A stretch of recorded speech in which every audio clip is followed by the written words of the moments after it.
Hi hello అందరికీ నమస్కారం. Welcome to our channel. నేను ఆదిత్య.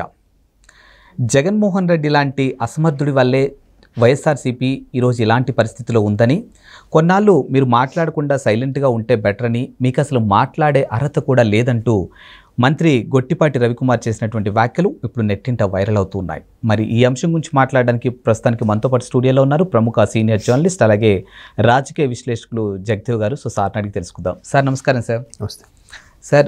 గొట్టిపాటి రవికుమార్ మంత్రిగా ఉన్నటువంటి ఆయన జగన్మోహన్ రెడ్డి మీద చేసినటువంటి వ్యాఖ్యలు మనం చూస్తూనే ఉన్నాం. సో మీరు చేసినటువంటి అసమర్థ పాలన వల్లే వైఎస్ఆర్సీపీకి ఈరోజు ఇలాంటి పరిస్థితి వచ్చిందని, కొన్నాళ్ళు మీరు మాట్లాడకుండా ఉంటే బెటర్, అసలు బేసిక్గా మీకు మాట్లాడే అర్హత కూడా లేదంటూ ఆయన చేసినటువంటి వ్యాఖ్యలు అసలు ఏ విధంగా తీసుకోవచ్చు? ఆయన ఏ ఉద్దేశంతో ఆ మాటలు అన్నారు? ఏ ఉద్దేశం అంటే గత 5 ఏళ్లలో ఏది చేయలేదండి. అంటే అందరికీ తెలిసిన ఓపెన్ సీక్రెట్. ఆయన చేసింది ఎంతసేపు పథకాల కోసమే ఆలోచించాడే తప్ప వేరేది ఏమీ ఆలోచించలేదు. ఒక మినిమం మౌలిక సదుపాయాలకు సంబంధించి కూడా ఏం ఆలోచించలేదు. మీకు పైసలు ఇచ్చిస్తున్నాం, మీరు బతికేస్తున్నారు అంతే. ఇప్పుడు ఆ పైసలకి ఇస్తే మార్కెట్లోకి వెళ్ళి కొనుక్కోవాలిగా. కొనుక్కోవాలంటే పప్పు ఉప్పు రావాలిగా. పప్పు ఉప్పులు ఎక్కడి నుంచి వస్తాయి? డైరెక్ట్ పైనుంచి ఊడిపడతాయా? పండించాలిగా. ఆ పండించే రైతుకు సంబంధించి నీరు అందించాలిగా. అవేమీ లేదే. డబ్బులు ఇచ్చేస్తున్నాం, ముందుకోండి. ఇట్లా డబ్బులు ఇవ్వడం, వెనక నుంచి వేరే రూపంలో 10 రూపాయలు ఇస్తే 100 రూపాయలు లాక్కోవడం. అందరికీ ఆఖరికి అంటే రెవెన్యూ జనరేటర్స్ అనొచ్చేమో మన అలవాటు ఉన్న వాళ్ళని, ఎవరెవరైతే తాగుతున్నారో వాళ్ళని నిజంగా రెవెన్యూ జనరేటర్స్ అనొచ్చు.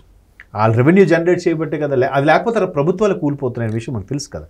సో వాళ్ళు కూడా తిట్టుకునే పరిస్థితికి వచ్చింది కదా.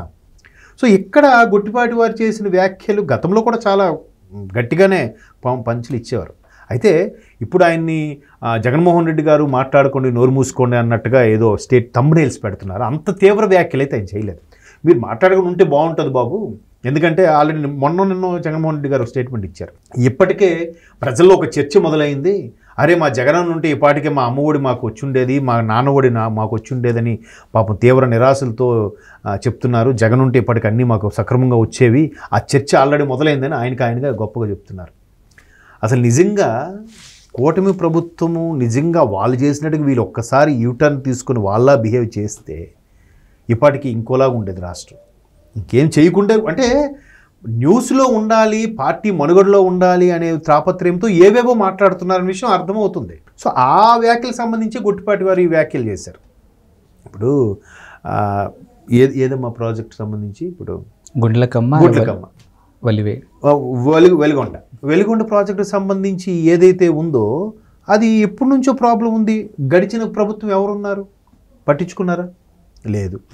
అలాగే గుండ్లకమ్మది కూడా ఒక గేటు గోడ ప్రాబ్లం అయింది, పట్టించుకున్నారా? లేదు.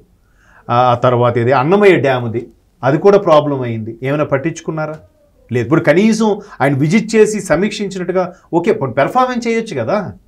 ఇప్పుడు అంతకుముందు ఏదో ప్రాజెక్ట్ కూడా వెళ్ళి ఓపెన్ చేసినట్టుగా చూపించి ఆ ముందుకు వెనక్కి వెళ్ళి అక్కడ నుంచి వాటర్ని ట్యాంకర్తో పంపించి చూడండి నేను ప్రజలకి వదులుతున్నా అన్నట్టుగా జాతికి అంకితం చేసినట్టుగా ఇచ్చారు. నెక్స్ట్ డే వెళ్తే అక్కడ వాటర్ లేదు.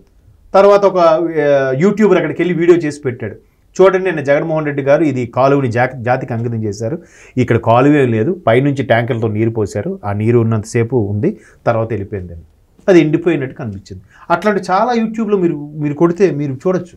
సో అప్పుడెప్పుడూ పట్టించుకోని డ్యాముల గురించి ఈవెన్ పోలవరం తెలుసు కదా, 60% 70% అయిపోయిన పోలవరం ప్రాజెక్టు సంబంధించి సెంట్రల్ గవర్నమెంట్ నుంచి నిధులు వచ్చినా కూడా ఆ నిధులు వేరే రోడ్లలో మళ్లించేసి 2-3% చేశారంట.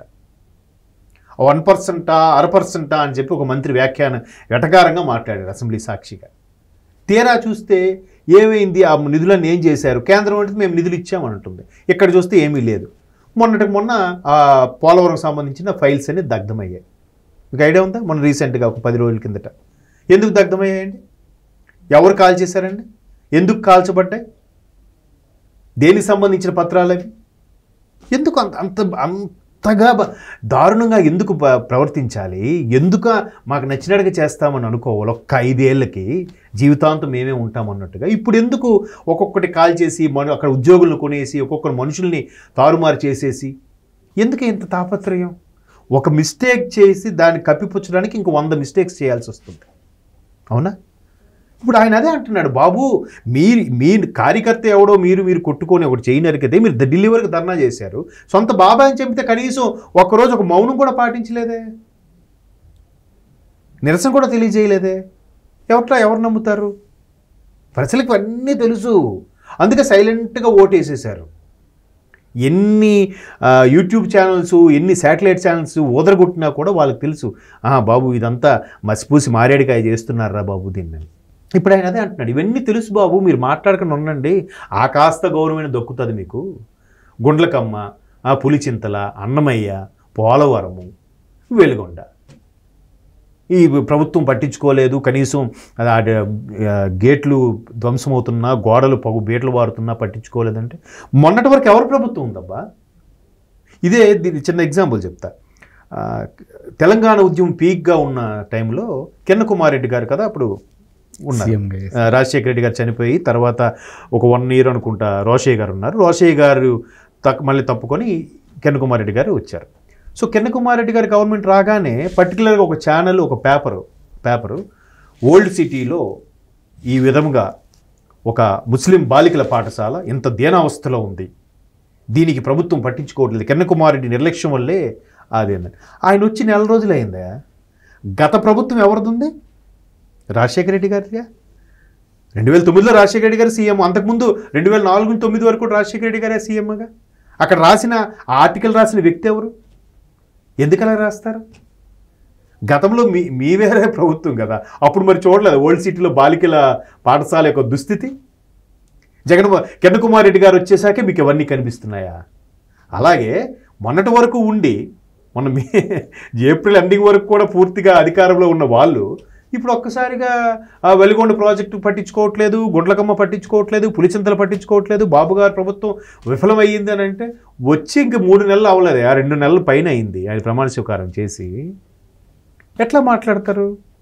అందుకే ఆయన శుతిమెత్తగా చెప్పాడు, అయ్యా మీరు కొన్ని రోజులు మాట్లాడకుండా ఉండండి, ఎందుకు ఇవన్నీ, మాట్లాడకుండా ఉంటేనే బాగుంటుంది అంటే. ఒకప్పుడు మరి ఆయన టీంలో ఉండి వచ్చిన వ్యక్తే తర్వాత ఇటు వచ్చాడు ఆయన, ఇప్పుడు అర్థం కాన్స్టిట్యూషన్ అనుకుంటా గుర్తుపట్టి వారు.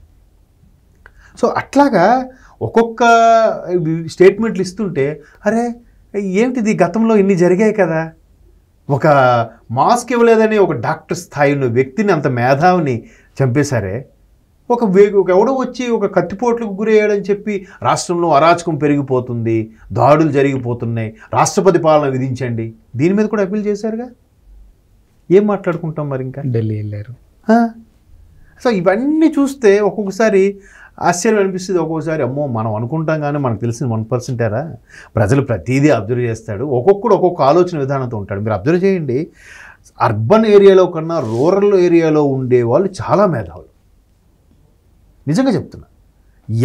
వాళ్ళు ఒక రచ్చబండ ఒక చెట్టు కింద కూర్చొని మాట్లాడుకుంటుంటారు రూరల్ ఏరియా వాళ్ళు, ఒక్కొక్కడు ఒక్కొక్క అభిప్రాయం చెప్తారు. వాడంట తెలిసిలేరా వీడు అందుకే ఎందుకు వెళ్ళాడు, అక్కడ వీళ్ళని కలవడానికి వెళ్ళాడు రా అంటాడు, ఈడేదో పక్కన నుండి చూసినట్టు. అంటే అలా అంత వాస్తవానికి దగ్గరగా మాట్లాడుకుంటుంటారు. మనం మీడియాలో ఉండి జర్నలిజంలో ఉండి ఎవడో మన స్ట్రింగరో, రిపోర్టరో, స్టాఫరో ఇన్ఫర్మేషన్ ఇచ్చి దాని ద్వారా కొద్ది కూపీలాగి స్థానికంగా ఉన్న వాళ్ళు మాట్లాడుతూ వచ్చిన ఇన్ఫర్మేషన్ వాడు ఎప్పుడో గెస్ చేసేసి ఉంటాడు. వాడి అభిప్రాయాలు మనం బయట తీసుకొని చెప్పి ఇక్కడ మనం న్యూస్లో వేసుకోవాలి కదా. సో మరి వాడు ఎంత మీద వాడికి ఎన్ని తెలుసు, మనం వాడు తెలియదు అనుకుంటున్నాం. ఇవాళ అరచేతిలో ఫోన్ ఇచ్చాక మనకన్నా 10 రెట్లు వాడే ఆలోచిస్తున్నాడు. వాడికి ప్రెషర్లు, టెన్షన్లు, ట్రాఫిక్లు ఉండవు. వాడు పొద్దున్న లేచాడా, ఆడి పని అది చేసుకున్నాడా, వ్యవసాయం చేసుకున్నాడా, లేదా కూలి పని చేసుకున్నాడా, లేదంటే భోజనం చేశాడా, రిలాక్స్గా ఉంటాడు, నిశ్చింతగా పడుకుంటాడు. వాడికి అన్నీ తెలుసు. తెలియదని మనం మనకు అన్నీ తెలుసు అనుకోవడం, మనకే ఏమీ తెలియదు కదా. సో వాళ్ళు అన్నీ అబ్జర్వ్ చేస్తుంటారు, చూస్తుంటారు. ఇది కూడా అలాగే నడుస్తూ ఉంటుంది. అది. Thank you sir. Thank you.